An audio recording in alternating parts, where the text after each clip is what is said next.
araw sa inyong lahat, mga giliw naming tagapakinig. Muli po mga kaibigan, narito na po ang pagpapatuloy at ikalawang yugto ng liham kasaysayan na ipinadala ni Margie dito sa ating dulang Love and Memories.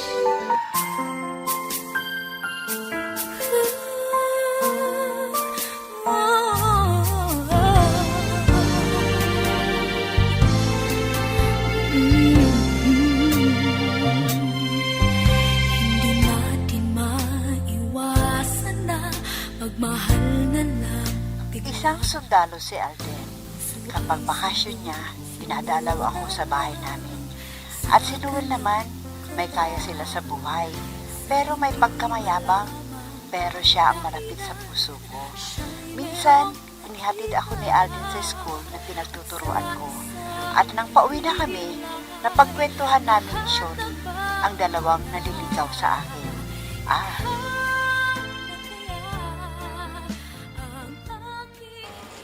Oh, ano friend? May napili ka na ba sa mga nanliligaw sa'yo? Swerte mo. At dalawa sila na tapat na nagmamahal sa'yo. Hindi ko nga alam, friend, kung sino ang pipiliin ko sa dalawang naliligaw sa akin. Pero may malapit sa puso ko. Pero may pagkamayabang naman. Sino ba sa kanila ang gusto mo, friend? Baka pwede mong ibalato na lang yung isa sa akin. Dahil walang silbi yung nanliligaw sa akin. Puro tamad at umaasa lang. Kung ako ang mapapangasawa niya, naku, tsak ako ang magpapakain. Bihira naman. Ikaw ang nagsusuporta sa iyong nobyo, ganun ba? Oo, friend. Hindi ko pa sinasagot eh. May hinihingi na sa akin. Puro utang ang ginagawa, pero hindi naman niya binabayaran. Ha? Kay malas mo naman, friend. Kung ako sa'yo, maghanap ka na lang ng iba kaysa magkaproblema ka kung magkakatuluyan kayo. Naku, tama ka, friend. Buti pa sa'yo. At may trabaho sila. At may kaya pa yung isa. Si Noel, di ba? Yun na nga Pero may pagkamayabang din ang lalaking yun. Kahit matino ang pinagmulan niyang pamilya, ganun ang ugali. At si Alden, mayabang din siya. Lasinggero pa. Ay, naku, friend. May narinig akong chismis, doon sa tindahan ni Aling Luding. Sinabi daw ni Alden na nagbigay ka raw ng motibo dahil sinagot mo raw kaagad si Alden. Nobyo ka na raw niya? Ano? Ang kapal naman ng mukha niya. Hindi ko pa nga siya sinasagot. Kinakalat na may relasyon kaming dalawa. Makikita ng lalaking yon. Matitikman niya ang mag-asawang sampal. Araw-araw na lang pinapayuhan ng sarili na kaya ko pa lahat pwede pa magagandang alaala. Kay malas ko naman sa araw na to. Naiinis ako doon sa lalaking yun. Sinabi naman na may relasyon na kaming dalawa. Ang akala niya, atat na atat akong magkaroon ng nobyo. Ay, Marjadak, bakit ganyan ang itsura mo? May nakagalit ka ba? Wala po, inay. Kaya lang po, naiinis ako sa isang tao. Kaya pag bumalik dito, makakatingin siya ng mag-asawang sampal, inay. Aha, ay sino ba ang tinutukoy mo na kinaiinisan mo? Pwede ko bang malaman, anak? Ay, si Alden, inay. Ang yabang niya, biruin niyo ipinagkakalat na may relasyon na kami. At ako pa daw ang nagbigay ng motibo. Ano? Ay, sino naman ang nagsabi sa'yo yan? Baka hindi rin totoo ang sinabi niya sa iyo. Hindi na po kailangan na sabihin ko sa inyo, inay. Basta, pag pumunta rito ang Alden na yon, talagang sasampalin ko siya. I'll be with you for the rest of my life. From the bottom of my heart I will. I'll always be with you.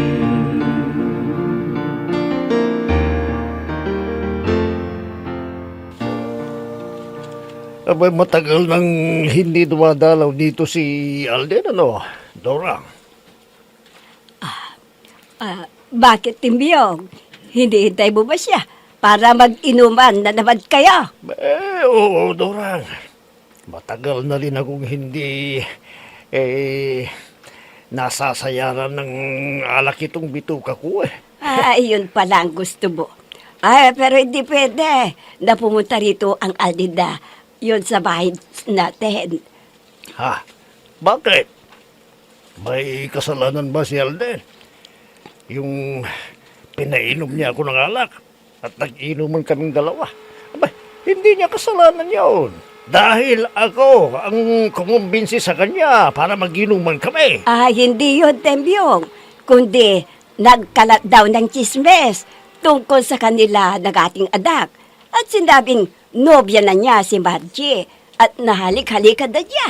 At sinagot agad ni Margie daw. Ay, ganun pala. Walang problema. Kung sinagot na niya dahil binata naman si Alden, hindi ba? Ay, nako. Hindi na gustuhan ni Margie yun. Dahil hindi totoo na sinagot na niya si Alden.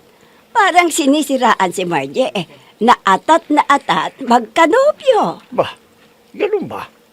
May ang yabang tinano ng sundalong yon. Bakit niya ginawa yon? Para wala nang manligaw kay Margie, ganun ba? Ha! Hayaan mo at kakausapin ko siya.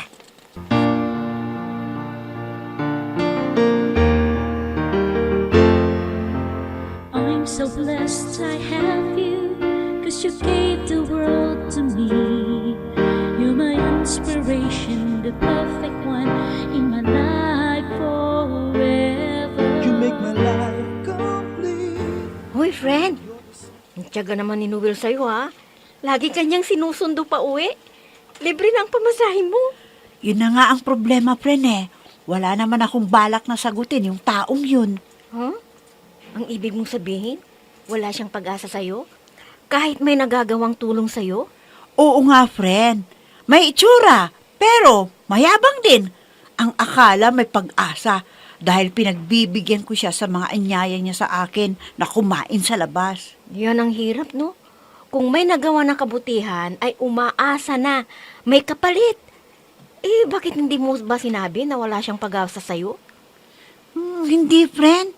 Dahil ayaw kong masaktan ng damdamin niya, hayaan ko na lang naman ligaw hanggang magsawa siya.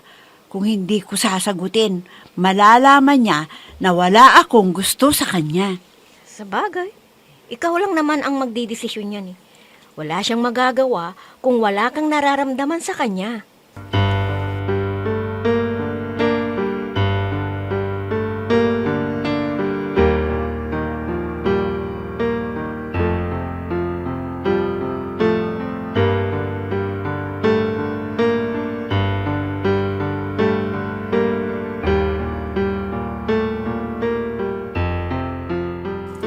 Ay, Tembyong, pag pumunta rito ang Aldida yon, ay pagsabihan mo siya. Ano naman ang sasabihin ko sa kanya? Na huwag na siyang magdala ng alak? Ganoon ba? Ay, hindi yon, kundi ang pagkakalat niya ng chismes doon sa lugar nila. Kaya nagalit si Margie. Kaya wag mo siyang papuntahin dito. Wag na siyang magpapakita kay Margie. Ako, kailangan na linawin ko sa kanya ang bagay na yan. Baka naman hindi siya yung gumawa ng chismis na yan. Ay, ewan ko sa'yo. Kinakampihan mo ang taong yon kaysa anak natin na sinisiraan niya. Isipin mo, guro ang anak natin. Basta, kakausapin ko muna si Alden. At aalamin ko sa kanya kung totoo yung sinasabi ninyo. May pinagkakalasang chismis. Hindi yung huhusgaan nyo kaagad. Paano kung hindi naman pala totoo yun? Dahil naliligaw kay Margie. Di mabibigo siya. Kung yon ang desisyon ni Margie na hindi tanggapin ang Aldin na yon, ay wala siyang magagawa. Bakit kasi uunahan niya ang desisyon ng ating anak?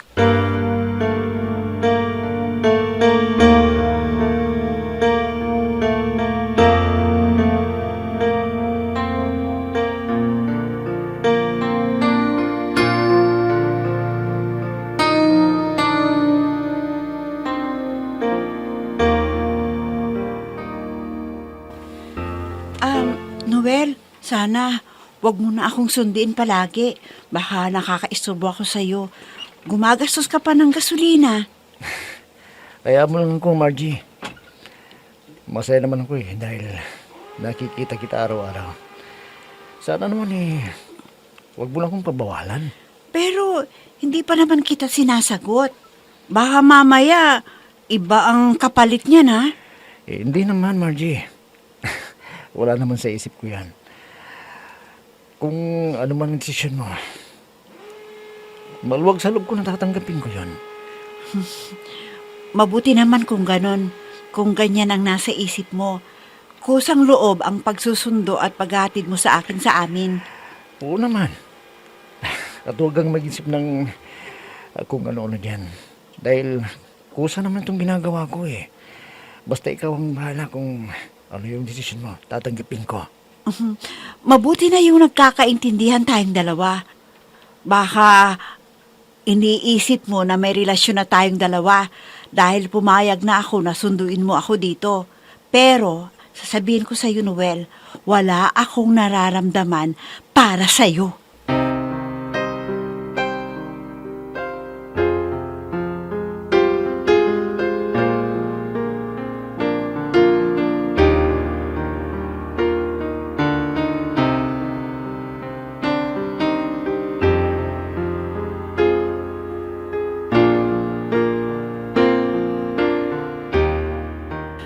Alam mo, friend, sinabi ko na kay Noel na wala akong pagtingin sa kanya. Ewan ko lang kung anong gagawin niya. O di, nalungkot yung tao. At hindi ka nasusunduin at ihahatid sa bahay ninyo. Naku, mahihirapan na naman tayong sumakay nito Hindi bali, friend. Kaysa magkaroon ako ng utang na loob sa kanya. At sigurado na umaasa yung tao na sasagutin ko siya. Paano naman yung isa? Si Alden. Talaga bang hindi mo na siya patatawarin sa ginawa niya? Hindi. Dapat na bigyan ng leksyon ng lalaking yun Isa pa naman siyang sundalo. Pero may pagkachismoso pala. Kwan sana, friend syempre, hindi natin alam kung totoo ang ipinarating sa akin at sinabi ko na sa'yo. Kaya kausapin mo muna bago mo siya husgahan. Ewan ko, friend, kung ano ang magagawa ko sa kanya pag nakita ko siya. Sana, bigyan mo ng pagkakataon na magpaliwanag. Baka naman may gustong sumira sa kanya dahil naiinggit, kaya gumawa ng chismis para magalit ka sa kanya. Ano? Naku, friend, naguguluhan tuloy ako sa sinabi mong yan. Hindi ko alam kung ano ang dapat kong gawin. Bahala na kung magpapakita siya sa akin. Isipin mo, friend, isa kang guro na dapat mong alagaan ang iyong dignidad bilang guro. Friend, salamat sa iyong payo ha. Kung hindi, wala akong maisip na gagawin.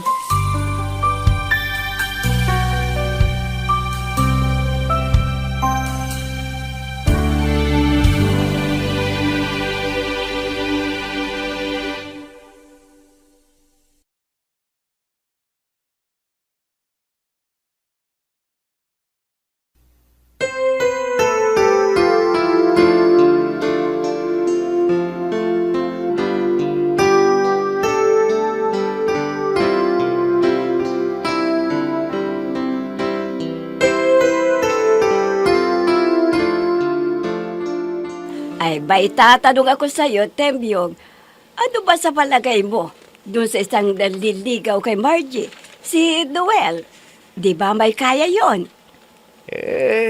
Magkaiba naman sila ng ugali. Dahil siya may kaya.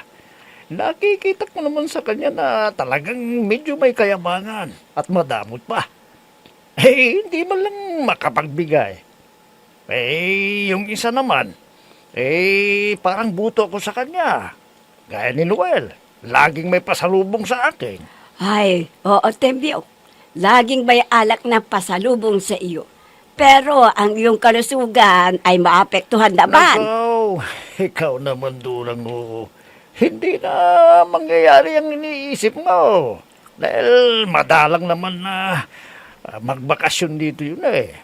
Paano maaapektuhan ang kalusugan ko niyan? Ay, ang tigas talaga ng ulo mo. Sige, kung ayaw mong makinig, pag nagkasakit ka, ay bahala ka. Hindi kita alagaan para mabigyan ka ng leksyon. Tama naman yung sinasabi mo. Pero, para mo nang hinihiling sa akin na magkakasakit ako niyan eh. Alam mo ba, Dorang, kapag uminom ko ng alak, lumalakas yung katawan ko, pakiramdam ko. Dahil kailangan din ng alkohol ang katawan natin. Ay, sinong nagsabi sa'yo na ganyan ang mangyayari? Siguro, ang mga kainuman mo. Para lagi kang kasama pag umiinom sila. Dahil may ambag ka. Talagang ganon. Hindi naman pwedeng lagi kang libre. Ayaw ka nilang kainuman pag ganyan. Kapag hindi ka nagbibigay. Tama na, Dorang. Huwag na natin pag-usapan ng tungkol sa alak-alak na yan. Magluto ka na nga ng pananghalian natin para mag-aga tayong makakain. Sige na!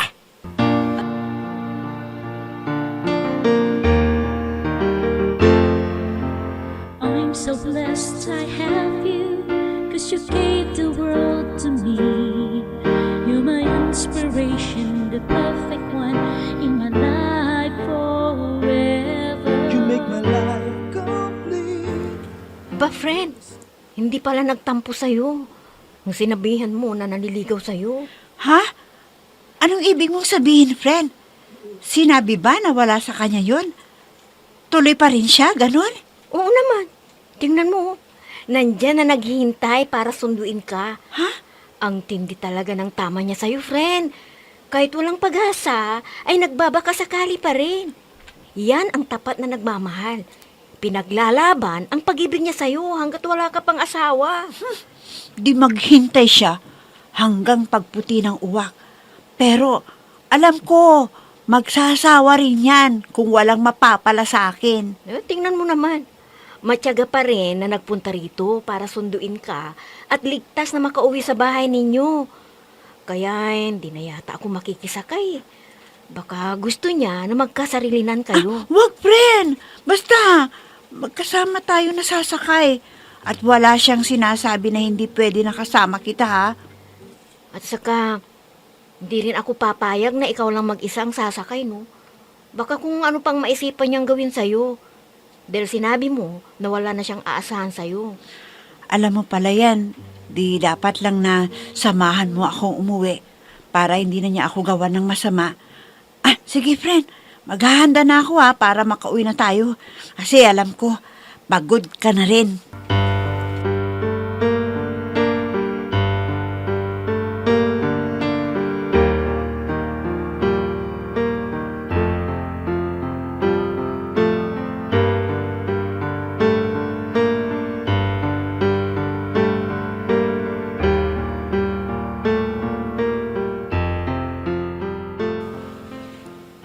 Margie, pasensya ka na sa akin dahil makulit na ako. Dahil mahal na mahal kita. Kahit anong sabihin mo, hindi ako titigil. Kaya pagpasensya mo na ako kung nai-istorbo man kita. Walang ano man yan, Noel. Naiintindihan kita. Paano ba to? Wala akong pagtingin sa taong ito. Pero matyaga naman. Margie, sana maniwala ka sa sasabihin ko. Hindi kasi ako nakakatulog dahil kakaisip sa'yo. Kaya kung pwede lang sana sagutin mo na ako. Ha? Anong ibig mong sabihin? Ibig kong sabihin sentensyan mo na ako. Ha? Sentensyan? Ano ba yan? Ang ibig kong sabihin, gusto kong malaman kung may pag-asa ako sa'yo. O wala. Masaya ako kapag sinagot mo ako. Pero kapag hindi mo ako sinagot, siyempre, malulungkot ako. Kaya pakiusap mo, sagutin mo na ako, Margie. talagang wala akong nararamdaman sa lalaking ito. Pero tatanggapin ko na ang iniaalay niyang pag-ibig para hindi na pupunta si Alden dito. Noel, nakita ko yung pagmamalasakit mo at tapat ka. Kaya sinasagot na kita. Oo, Noel, mahal din kita. Ha? Totoo ba yung sinabi mo? Totoo ba yan, Margie?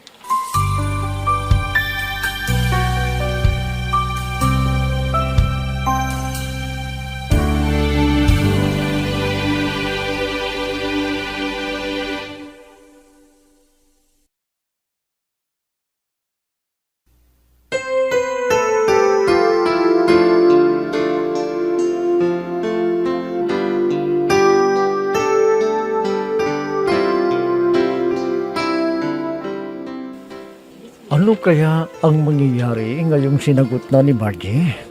Si Noel? Mga kaibigan, huwag ninyong kaligtaang subaybayan ang pagpapatuloy at ikatlong yugto ng liham kasaysayan na ipinadala ni Margie dito sa ating dula. Love and Memories. Mga nagbibigay buhay sa ating dula ay sina Mayra Abrihal Narnola, Susan Malikdem, Robert de Guzman, Yehuda Ismael, Eva Alcoriza, Jun Cabato, Ami Diaz, at si Oscar Ora.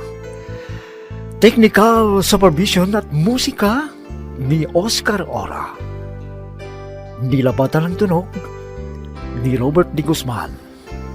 Mula sa panulat at direksyon ni Ami Diaz. Love and Memories.